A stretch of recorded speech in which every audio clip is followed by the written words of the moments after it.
Electric bike और बिजली चोर। चंद्र प्रकाश एक बिजली मैकेनिक था। वो शहर के बिजली विभाग में काम किया करता था। वो अपने आप को बहुत ही होशियार समझता था। उसका बेटा चंदू भी अपने पिता की तरह खुद को बहुत होशियार समझता था। चंद्र प्रकाश ने अपना घर गांव के कोने में बनाया हुआ था, क्योंकि वो वहां बिजली चोरी करता था। उसने अपने घर में बिजली का कनेक्शन सिर्फ नाम के लिए लगा रखा था। उसने गांव के कोने में अपने घर के पास बने बिजली के ट्रांसफार्मर से गैर कानूनी ढंग से बिजली लगा रखी थी। उसके घर के सारे उपकरण उसी बिजली से चलते थे। एक दिन जब वो काम से घर वापस लौटा तो उसने अपनी पत्नी से कहा, अरे विमला, ये एसी क्यों बंद किया है भाई? इतनी गर्मी है, एसी चलाओ। उसकी बात सुनकर उसकी बीवी विमला ने कहा, अरे अगर एसी चलाऊंगी तो बिजली का बिल कौन भरेगा? हाँ। अपनी बीवी की बात सुनकर चंद्र प्रकाश ने हंसते हुए कहा, अरे मेरी भोली विमला, बिजली के बिल की चिंता तुम मत करो। अरे तुम जानती नहीं, हमारे घर में तो बिजली मुफ्त है, मुफ्त।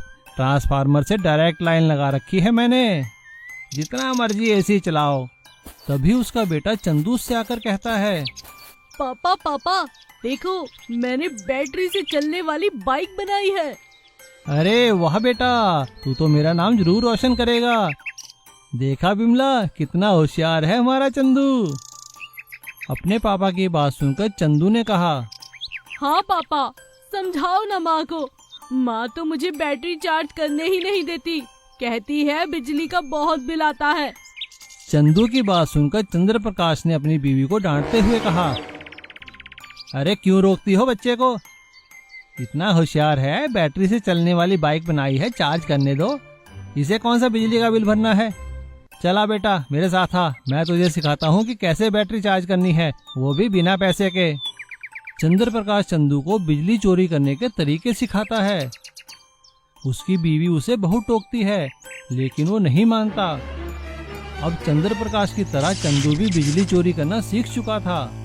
एक दिन चंदू अपने दोस्तों के साथ अपनी बैटरी वाली बाइक लेकर दूसरे गांव गया, जहां पर उसकी बाइक की चार्जिंग खत्म हो गई। तो उसके दोस्त ने उससे कहा, अरे चंदू, अब घर कैसे जाएंगे? अरे दोस्त, तू फिक्र क्यों करता है? अब देखना कैसे मैं खंबे से बैटरी चार्ज करूंगा। मेरे पिताजी ने मुझे बिजली चोरी करना सिखा दिया है। चंदू अपनी बाइक को लेकर गांव के कोने में एक ट्रांसफार्मर के पास चला जाता है और बिजली की तारों का एक सिरा अपनी बाइक में लगाता है। और चार्जिंग करने के लिए जैसे ही वो दूसरा सिरा ट्रांसफार्मर में लगाने लगता है, तभी जोर का झटका लगता है। चंदू दूर जा गिरता है और उसकी सारी बाइक जलकर राख हो जाती है। धमाके की आवाज सुनकर गांव के सभी लोग वहां भागे चले आते हैं। चंदू की जान बच जाती है, क्योंकि उसका पैर एक लकड़ी के ऊपर था। गांव वाले उससे पूछते हैं कि उसे बिजली चोरी करना किसने सिखाया। चंदू उन्हें सारी बात बता देता है। सभी गांव वाले इस बात की रिपोर्ट पुलिस में करते हैं और पुलिस चंद्र प्रकाश को बिजली चोरी करते हुए रंगे हाथ पकड़ लेती है। बिजली विभाग उसे नौकरी से निकाल देता है। अब चंद्र प्रकाश को अपनी गलती का बहुत पछतावा होता है, क्योंकि उसकी गलती के कारण उसके बेटे की जान जा सकती थी। वो कभी जिंदगी में बिजली तो क्या, किसी भी चीज की चोरी न करने की कसम खा लेता है। जादुई चाय वाले की दुकान थी। सोनारपुर गांव में रामू नाम का एक आदमी रहता था। रामू की सोनारपुर गांव के बाजार में एक चाय की दुकान थी। वो बहुत ही स्वादिष्ट चाय बनाया करता था और चाय के साथ साथ पकौड़े और जलेबियां भी बेचा करता था। सोनारपुर के बस स्टैंड के सामने उसकी दुकान होने के कारण उसका काम बहुत अच्छा चल रहा था। वो आने जाने वाले यात्रियों को बुला बुलाकर चाय पिलाया करता था। चाय ले लो चाय, गर्मा गर्म चाय, स्वाद स्वाद चाय, थकान मिटाने वाली रामू की स्पेशल चाय, चाय ले लो चाय। आइए भाई साहब, आप चाय पियेंगे या जलेबियाँ खाएंगे? अरे भैया, थक चुके हैं, कुछ भी खिला दो। अरे साहब, आप एक बार चाय पी के तो देखिए, सारी थकान दूर हो जाएगी। रामू उस आदमी को चाय पिलाता है। चाय पिलाते ही उस राहगीर की सारी थकान दूर हो जाती है। अरे वाह, भैया तुम्हारी चाय में तो जादू है, जादू, फुर्ती आ गई तन बदन में। इसी तरह रामू सभी राहगीरों को बड़े प्यार से चाय पिलाया करता था। रामू दिल का बहुत अच्छा था। जिसके पास पैसे नहीं होते थे वो उन्हें मुफ्त में ही चाय पिला दिया करता था और हमेशा जरूरतमंदों की मदद करता था। सब कुछ सही चल रहा था, लेकिन अचानक एक महामारी फैलने के कारण सोनारपुर के सारे लोग बीमार होने लगे। सभी लोगों को खांसी जुकाम ने आ घेरा, जिसको देखो वही खांसने लगा। एक दिन एक आदमी खांसता हुआ आया और रामू की दुकान पर उसने खांसते हुए कहा, न जाने ये खांसी कब जाएगी, हम तो दुखी हो गए हैं। रामू ने उसे बड़े प्यार से चाय पिलाई और भगवान से कहने लगा, हे भगवान, कोई तो इलाज होगा इस महामारी का। तभी अचानक एक साधु बाबा रामू की दुकान पर आए। प्रणाम महाराज, आइए बैठिए, क्या सेवा करूं आपकी। उस साधु बाबा ने अपने झोले में से एक जड़ी बूटी निकालते हुए रामू से कहा, रामू, मुझे पता है तुम दिल के बहुत अच्छे हो। एक काम करो, ये जड़ी बूटी लो और अपनी चाय में मिलाकर सभी लोगों को पिलाओ। इससे पूरे गांव का भला होगा। और हाँ, सबसे पहली चाय मुझे ही पिलाओ। जी महाराज। रामू ने वैसा ही किया। रामू ने साधु बाबा से जड़ी बूटी लेकर चाय में डालकर बहुत ही स्वाद चाय बनाई और वो चाय उस खांसते हुए आदमी और साधु बाबा को पीने को दी। चाय पीते ही चमत्कार हो गया, उस आदमी की सारी खांसी चली गई। अरे ये क्या जादू है, चाय पीते ही मेरी सारी खांसी गायब हो गई, मैं ठीक हो गया। तभी रामू ने पलटकर देखा, वो साधु महाराज गायब हो चुके थे। रामू ने भगवान का धन्यवाद करते हुए कहा, हे प्रभु, तेरा बहुत बहुत शुक्रिया। अब रामू सभी राहगीरों को वो जड़ी बूटी वाली चाय पिलाने लगा और चाय पीते ही सभी का रोग दूर हो गया और सोनारपुर में फिर से खुशियां लौट आई।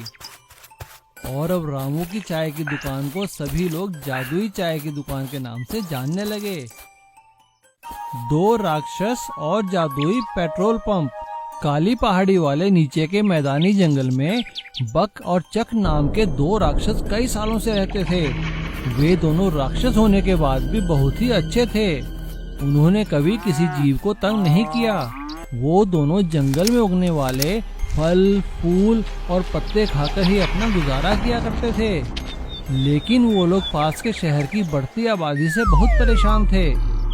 अरे भाई चक, देख तो शहर कितना बढ़ता ही जा रहा है। हाँ भाई बक, लगता है एक दिन ये नदी और पहाड़ी पार करके हमारे जंगल में भी आ जाएगा, तब हम क्या करेंगे। हाँ, मैंने तो सुना है कि इंसान हम राक्षसों से बहुत डरते हैं और अब तो इंसानों के पास ऐसे ऐसे हथियार हैं कि वो हमें मार ही डालेंगे। हाँ भाई, देखते हैं क्या होगा। चलो भूख लगी है, थोड़े केले खा लेते हैं। उन दोनों की चिंता जायज थी। एक दिन उन्होंने देखा कि इंसानों ने काली पहाड़ी में सुरंग बनाकर एक सड़क बना ली है और वो लोग काफी सारी मशीनें लेकर जंगल में आ रहे हैं। ऐसा देखकर वो दोनों पहाड़ी के नजदीक एक जमीन के अंदर गुफा में छुप गए। अब शहर पार से इंसान जंगल में आकर बस्ती बनाने लगा था, लेकिन वो दोनों राक्षस जमीन के अंदर ही गुफा में छुपे रहे और रात को चोरी चोरी बाहर निकलते और अपने खाने के लिए फल वगैरह गुफा में ले जाया करते थे। लेकिन इंसानों ने जंगल काटना शुरू कर दिया और अब बक और चक के लिए खाने के लिए चीजें बहुत कम बचने लगी। एक दिन उन्होंने देखा कि जिस गुफा में वो छुपे हुए थे उसके ऊपर से कोई खुदाई कर रहा था। ये देखकर वो घबरा गए, लेकिन शाम होते ही खुदाई बंद हो गई और वो दोनों रात के अंधेरे में उस गुफा से बाहर निकले तो उन्होंने देखा कि उनकी गुफा के ऊपर एक पेट्रोल पंप बनने जा रहा था। ये देखकर बक ने चक से कहा, मैंने सुना है इंसान बहुत लालची होता है, चलो पेट्रोल पंप मालिक को लालच देते हैं। और वो दोनों पेट्रोल पंप मालिक के घर पहुँचे। पेट्रोल पंप मालिक उन दोनों को देखकर डर गया लेकिन बक और चक ने उन्हें सारी बात बताई और काफी सारे पैसे और सोना चांदी का लालच दिया। सोना चांदी की बात सुनकर पेट्रोल पंप का मालिक मान गया और उसने उन दोनों से कहा, ठीक है महाराज, जैसा आप कहो, लेकिन मुझे बताओ करना क्या है। तो बक ने उससे कहा, देखो मेरी बात सुनो, तुम वहाँ पर जो मर्जी बनाओ, लेकिन उसके नीचे हमारा घर है, उसे नुकसान नहीं पहुँचना चाहिए। हम तुम्हें बहुत सारा सोना चांदी देंगे और तुम्हारे पेट्रोल पंप में मुफ्त का पेट्रोल भी हमेशा आता रहेगा, लेकिन तुम्हें लोगों को थोड़ा सस्ते दाम में पेट्रोल देना पड़ेगा। ठीक है महाराज, जैसा आप कहो। और वो दोनों उससे बात करके वापस आ जाते हैं और अपनी जादुई शक्तियों से रातों रात ही अपने घर के ऊपर एक पेट्रोल पंप तैयार कर देते हैं और पेट्रोल पंप मालिक के घर खूब सारा सोना चांदी भी दे देते हैं। अब पेट्रोल पंप का मालिक सस्ते दामों में लोगों को पेट्रोल देने लगता है और उस पेट्रोल पंप के नीचे बक और चक आराम से रहते हैं और भगवान से कहते हैं कि वाह रे भगवान, क्या चीज बनाई है तूने इंसान। रामू और श्यामू सुंदर नगर में एक ही कॉलेज में पढ़ा करते थे।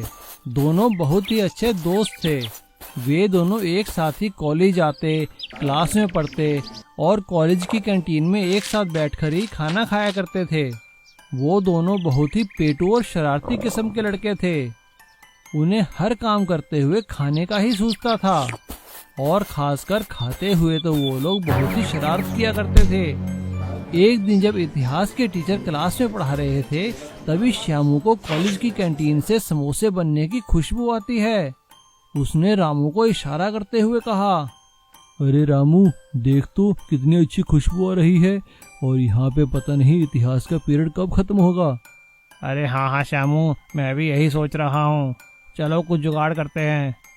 उन्हें आपस में बात करते देख इतिहास के टीचर ने पूछा, अरे रामू श्यामू, क्या कर रहे हो तुम दोनों? क्लास में बैठे हो या पार्क में? चुपचाप बैठो।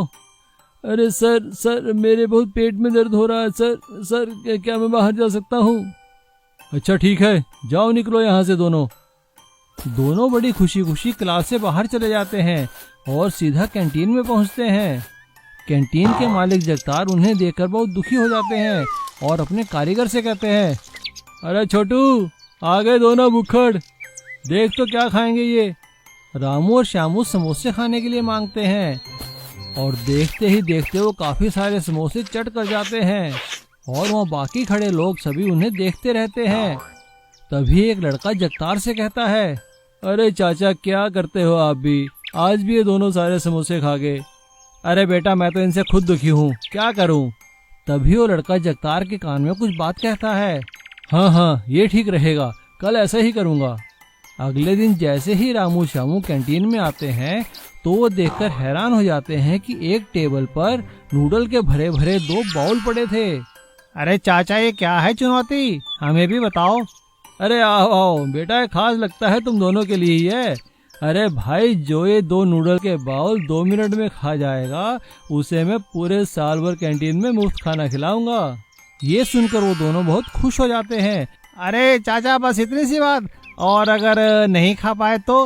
अरे भाई, तो क्या, तो उन्हें साल भर के पैसे देने होंगे। रामू और श्यामू एक दूसरे को देखते हैं और चुनौती स्वीकार करने के लिए हाँ कर देते हैं। लेकिन जैसे ही रामू श्यामू नूडल्स खाने लगते हैं, वो देखकर हैरान हो जाते हैं कि नूडल्स के नीचे तो काफी सारी मिर्च वाले नूडल भरे हुए थे। वो दोनों मिर्च लगने के कारण चिल्लाने लगते हैं, अरे हाय, मर गया, इतनी मिर्च, हाय को पानी पीने को दो। हाँ, पानी दो भाई, अरे जल्दी पानी दो। तभी कैंटीन मालिक जगतार कहता है, अरे छोटू, दे इनको पानी दे, और साथ में 1 गिलास दूध का भी दे। और हाँ बेटा, तुम्हारे 2 मिनट हो गए पूरे और नूडल रह गए अभी अधूरे। चलो उठो, मुंह साफ करो और 1 साल के खाने के पैसे दो। रामू और श्यामू को शर्त के अनुसार खाने के पैसे देने पड़ते हैं और दोनों कान पकड़ते हैं कि कभी किसी के साथ शरारत नहीं करेंगे और खासकर किसी को खाने पीने के लिए तो बिल्कुल भी तंग नहीं करेंगे।